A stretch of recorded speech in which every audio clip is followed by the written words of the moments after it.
Hello my lovely student, this is Mansi. Welcome back to the channel. So अब हम chapter number 2 start करने जा रहे हैं। सबसे पहले चैप्टर का एक इंट्रोडक्शन दिखेंगे ताकि चैप्टर में क्या क्या चीजें आनी है वो आपको पहले से ही पता होगा और आपको थोड़ा सा आइडिया होगा कैसे करना है, ताकि एक्सरसाइज पे आके आपको डिफिकल्ट नहीं लगे। ठीक है, चलो स्टार्ट करते हैं। सबसे पहले समझते हैं चैप्टर में हमारे पास पहला है एल्जेब्रिक एक्सप्रेशन और एल्जेब्रिक इक्वेशन। एल्जेब्रिक एक्सप्रेशन क्या होता है, देखो अगर मैं यहाँ पे ऐसे लिख रही हूँ 3x + 4, ठीक है, तो ये 3x + 4 एक एक्सप्रेशन है। या अगर मैं लिख रही हूँ 7x/4, तो ये हमारे पास क्या है, एक्सप्रेशन। अब एल्जेब्रिक एक्सप्रेशन तो हो गया, एल्जेब्रिक इक्वेशन क्या होता है? चैप्टर के नाम में हमारे पास इक्वेशन है, तो ये इक्वेशन क्या होता है? इसी एल्जेब्रिक एक्सप्रेशन से इक्वेशन भी बनती है। जैसे कि यही अगर है 3x + 4 = 10, सो ये मेरी इक्वेशन है। अब इन दोनों में डिफरेंस क्या है, सिर्फ एक इक्वल्स टू का। तो जैसे ही हम ये इक्वल्स टू ऐड करते हैं तो वो हमारी इक्वेशन बन जाती है। इक्वेशन का काम क्या होता है, वो इस पूरे को दो पार्ट्स में डिवाइड कर देती है। एक यहाँ पे जिसको हम LHS मतलब लेफ्ट हैंड साइड बोलते हैं, इक्वेशन का मतलब क्वेश्चन मार्क का लेफ्ट हैंड साइड। इसी तरीके से यहाँ पे जो है वो हो गया राइट हैंड साइड। और ऐसा जरूरी नहीं कि वहां पे हमेशा न्यूमेरिकल मतलब नंबर ही होगा, ऐसे भी हो सकता है 7x/4 = 6x + 12, इस तरीके से भी हो सकता है। तो ये भी हमारे पास क्या है, एक एल्जेब्रिक इक्वेशन, क्योंकि यहाँ पे इक्वल्स टू आ गया। ठीक है, सो एल्जेब्रिक एक्सप्रेशन और इक्वेशन में फर्क समझ में आ गया। नेक्स्ट देखते हैं। अब नेक्स्ट बात करते हैं वेरिएबल क्या है। वेरिएबल वर्ड भी आया है हमारे पास, भाई अभी हम टाइटल ही समझ रहे हैं। सो वेरिएबल क्या होता है, जब भी हमारे पास एक इक्वेशन में, एक एक्सप्रेशन में x लिखा होता है या y लिखा होता है, a b या c या t या m या n, अब देखो कि जितने भी ये अल्फाबेट बेसिकली यूज होते हैं ये हमारे वेरिएबल होते हैं। अब इसको वेरिएबल क्यों बोलते हैं, बिकॉज दे कैन चेंज। मतलब अब दे कैन चेंज का क्या मतलब है, यहाँ पे जैसे अगर मेरे पास है 7x + 4, ठीक है, अब ये जो 4 है ये तो 4 ही रहेगा। ठीक है, पूरी इक्वेशन में आगे भी इक्वेशन लिख दो, चलो 12 लिख दिया हमने। सो ये 4 कांस्टेंट है, ये 4 ही रहेगा। लेकिन 7x जो है, ये वाली टर्म जो है ये चेंज हो सकते हैं। अगर x हमारा 1 है तो 7 × 1 = 7, अगर x हमारा 2 है तो 7 × 2 = 14, x 3 है 7 × 3 = 21। सो क्या हो रहा है, x की अलग अलग वैल्यूज हो सकती है। मतलब x की जगह आप कुछ भी मतलब जो इक्वेशन के हिसाब से होगा वो लिख सकते हो। ठीक है, इसलिए उसको वेरिएबल बोलते हैं। ठीक है, अब बचा जी ये लीनियर क्या होता है, तो लीनियर होता है हाईएस्ट पावर ऑफ वेरिएबल = 1। जैसे अभी आगे आप देखोगे कि आपके पास इक्वेशन इस तरीके से भी हो सकती है, x² + 3x + 7 = 0, इस तरीके से भी हो सकती है। लेकिन ये मेरी लीनियर इक्वेशन नहीं होगी। क्यों नहीं होगी, बिकॉज यहाँ पे x की पावर क्या है, 2 है। समझ रहे हो, x के आगे क्या लगता है वो मैटर नहीं करता, हम पावर की बात करें ऊपर। ऐसा नहीं है कि मैम अगर 7x है तो ये फिर हमारा लीनियर नहीं होगा क्योंकि इसके साथ 7 है, नहीं, हम पावर की बात करें, x के ऊपर जो आता है। जैसे कि 7x² है तो ये अब लीनियर नहीं है। ठीक है, 7x है तो ये लीनियर है, या 7x³ है या 7x, मतलब 7 लिखना जरूरी नहीं है, वैसे ही एग्जांपल ले रखा है। तो 7x⁴ है या x⁵ है, तो x⁴ है। और 1 हम लिखते भी नहीं, हम कभी भी ऐसे नहीं करते कि ऐसे लिखते हैं। आप सिंपल इसको x लिखते हो तो वो x⁴ ही माना जाता है। ठीक है ना, और ये सिर्फ x नहीं है, ये a भी हो सकता है, जैसे मैंने पहले बताया, y भी हो सकता है। जैसे इक्वेशन हो सकती है 3y + 7 = 6, इस तरीके से भी हो सकते हैं। तो यहाँ पे ये लीनियर इक्वेशन होगी, रीजन बीइंग y जो वेरिएबल है उसकी पावर 1 है। ठीक है, समझ में आया, आगे बढ़ते हैं। सो अब ये सारे वर्ड्स हमने देख लिए, लीनियर क्या होता है, इक्वेशन क्या होता है, वेरिएबल क्या होता है। सो चैप्टर का नाम है लीनियर इक्वेशन। लीनियर इक्वेशन नाम है, सो मतलब कि x की पावर 1 ही मिलेगी आपको। ठीक है, सो लीनियर इक्वेशन मतलब 7x + 3 = 12, ये मान लिया हमने। ठीक है, इन 1 वेरिएबल ऑल्सो, इसमें आपको सिर्फ एक ही वेरिएबल होगा। अभी जैसे जैसे आगे की क्लासेस देखेंगे तो ऐसे भी हो सकता है 7x + 3y = 12। अब इसमें क्या है, 2 वेरिएबल आ गए, x भी वेरिएबल है y भी वेरिएबल है। लेकिन अभी इस चैप्टर में सिर्फ वन वेरिएबल होगा आपके पास, ठीक है, मतलब y हो चाहे x हो चाहे a हो चाहे z हो, कोई भी हो, लेकिन एक वेरिएबल होगा। अच्छा, इसमें ऐसे हो सकता है कि 7x + 3 equals to 12 minus 3x, इस तरीके से हो सकता है। देखो ये भी x ही है, यहाँ पे भी x ही है, अलग अलग 2-3 बार आ सकता है, लेकिन एक ही वेरिएबल है, वो y नहीं है, वो भी x ही है, ठीक है ना। सो ऐसा हो सकता है कि ज्यादा बार आए लेकिन एक ही वेरिएबल रहेगा। सो चैप्टर में आपको जितनी भी इक्वेशंस मिलेंगी इसी तरह की मिलेंगी। और ऐसे भी हो सकता है 3y अपॉन में 7 इक्वल्स टू 8y + 3, ये भी हमारे पास एक linear equation in one variable है, क्योंकि पूरी इक्वेशन में एक ही वेरिएबल है, ऑल्सो वेरिएबल की जो पावर है वो 1 है, ठीक है। सो इस तरह की इक्वेशंस आएंगी। सो चैप्टर में किस तरीके की इक्वेशंस आएंगी ये समझ आ गया। अब इन इक्वेशंस को सॉल्व कैसे करना है, बहुत सिंपल ट्रिक है जो आपको याद रखनी है, जिसकी हेल्प से आप इक्वेशन को सॉल्व कर पाओगे। जैसे कि ये ध्यान रखना, देखो आपकी बुक के हिसाब से, वैसे हम देखिए अगर आपको कहे कि छोटी क्लासेस में कैसे समझाते हैं उस हिसाब से बताओ तो कैसे बोला जाता है कि अगर आपको इसको सॉल्व करना है। सॉल्व करने का मतलब क्या होता है, x की वैल्यू निकालनी है, मतलब जो भी वेरिएबल है उसकी वैल्यू फाइंड आउट करनी है। तो किस तरीके से कराया जाता है कि देखो बच्चों, यहाँ पे है x + 7, हमें 7 नहीं चाहिए, सिर्फ x चाहिए, तो हम क्या करेंगे, x + 7 लिखा, -7 कर देंगे। अब ऐसा नहीं कि सिर्फ यहाँ से -7 कर दोगे, सो इक्वल्स टू की बाद में भी जो है उसमें से भी -7 कर देंगे। सो हमारे पास आ गया, ये तो 0 हो गया और ये हो जाएगा 15 में से 7 माइनस करो, 8 आ गया, तो x की वैल्यू 8 आ गई। इसी तरीके से यहाँ पे 4 डिवाइड हो रहा है, मल्टीप्लाई कर दो दोनों तरफ, तो ये हम नहीं समझेंगे, मतलब ये तरीका है बट हम इतना डिफिकल्ट नहीं बनाएंगे, हम सिंपल सी ट्रिक समझेंगे। इसको हटा देती हूँ मैं अभी के लिए। अब सिंपल सी ट्रिक क्या है, देखो आपको इक्वल्स टू का पता चल गया कि एक इक्वेशन में इक्वल्स टू का साइन होता है, और ये भी पता चल गया कि ये साइन क्या करता है, लेफ्ट हैंड साइड और राइट हैंड साइड में डिवाइड करता है इक्वेशन को। इक्वेशन के इस तरफ लेफ्ट हैंड साइड, इक्वेशन के इस तरफ राइट हैंड साइड, ठीक है, ये हमें समझ में आ गया।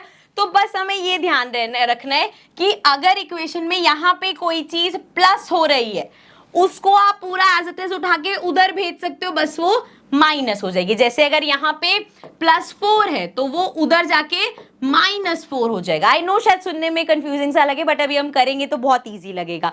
इसी तरीके से अगर यहाँ पे -4 है तो उधर जाके वो +4 हो जाएगा, ठीक है। और अगर यहाँ पे कोई चीज, जैसे इधर देखो, अगर कोई चीज अपॉन में है, जैसे मान लो x/4 है, सो इक्वल्स टू के उधर जाके ये चीज मल्टीप्लाई हो जाएगी। यहाँ डिवाइड हो रही है तो यहाँ वही नंबर मल्टीप्लाई हो जाएगा। इसी तरीके से अगर कोई चीज यहाँ मल्टीप्लाई हो रही है, 4x है, मतलब x के साथ 4 मल्टीप्लाई हो रहा है, तो उसे इक्वल्स टू के उधर भेजोगे तो वही चीज अपॉन में, यहाँ पे जो भी होगा उसके अपॉन में चली जाएगी, ठीक है। तो हमने क्या समझा, लेफ्ट हैंड साइड से राइट हैंड साइड जब ट्रांसफर करेंगे, इधर प्लस हो रहा है तो इधर आके माइनस। और अच्छा, ट्रांसफर सिर्फ ऐसा नहीं है कि आप लेफ्ट हैंड साइड से राइट हैंड साइड कर सकते हो, यहां से भी इधर लेके आ सकते हो। इधर कोई चीज मल्टीप्लाई हो रही है तो इधर आके डिवाइड होगी, इधर कोई चीज माइनस है तो इधर आके प्लस होगी, मतलब इधर से उधर किसी भी तरफ भेज सकते हो। यहाँ प्लस है तो वहां जाके माइनस, यहाँ माइनस है तो वहां जाके प्लस, इधर मल्टीप्लाई हो रही है तो उधर जाके डिवाइड, इधर डिवाइड हो रही है तो उधर जाके मल्टीप्लाई, ठीक है। बस ये चीजें ध्यान रखनी है और कुछ भी नहीं है। चलो अब मैं इसको फटाफट से रब कर देती हूँ।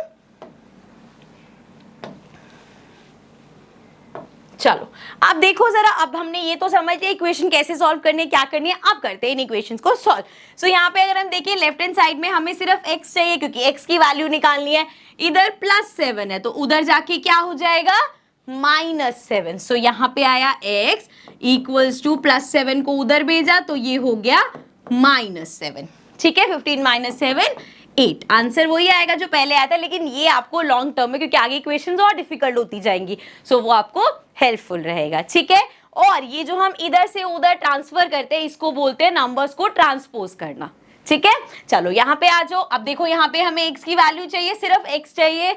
4 क्या हो रहा है, डिवाइड हो रहा है, उधर जाके मल्टीप्लाई होगा, सो ये हो जाएगा x equals to 7 × 4। So x की वैल्यू आ गई 7 × 4 = 28।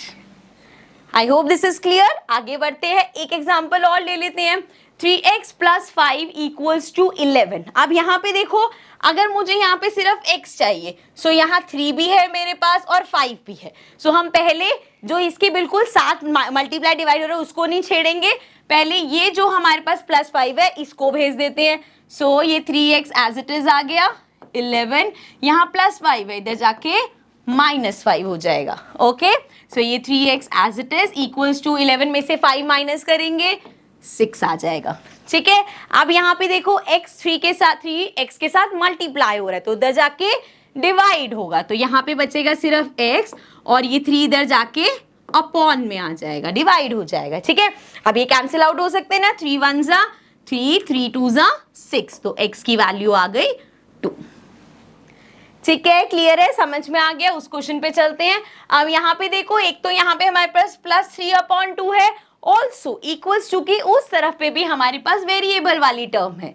तो क्या करना पड़ेगा, हमेशा जब भी ऐसे हुआ कि आपके पास दोनों तरफ वेरिएबल है तो हम वेरिएबल वाली टर्म्स को लेफ्ट हैंड साइड पे इकट्ठा कर लेंगे। सो क्या करेंगे, इसको यहाँ ले आएंगे और ये जो है उसको नंबर को वहां भेज देंगे। सो ये x एज इट इज, यहाँ +2। अब देखो, आप सोचोगे मैम यहाँ पे साइन तो नहीं लगा हुआ, लेकिन अगर सिर्फ 2x लिखा हुआ इसके आगे माइनस नहीं है तो मतलब वो प्लस ही हुआ ना।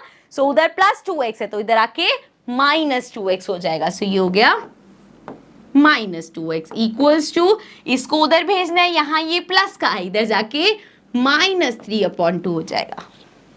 क्लियर, समझ में आया। ये छोटे छोटे क्वेश्चंस में कंसेप्ट समझोगे ना तो बड़े बड़े क्वेश्चन आराम से सॉल्व कर पाओगे। सो अब देखो, x की टर्म्स माइनस हो सकते हैं, यहाँ पे कुछ नहीं है मतलब 1। सो 1 में से 2 माइनस करोगे -1 में, 2 में से 1 गया 1, साइन माइनस का, तो -1x या इसको -x लिखो, एक ही बात है। ठीक है, चलो यहाँ पे चलते हैं। यहाँ तो हमारे पास -3/2 है ही। अच्छा, ये चीज भी समझो कि अगर दोनों तरफ आपके पास माइनस है तो माइनस से माइनस कैंसिल हो जाता है, तो दैट मीन्स x की वैल्यू हमारे पास हो गई 3/2।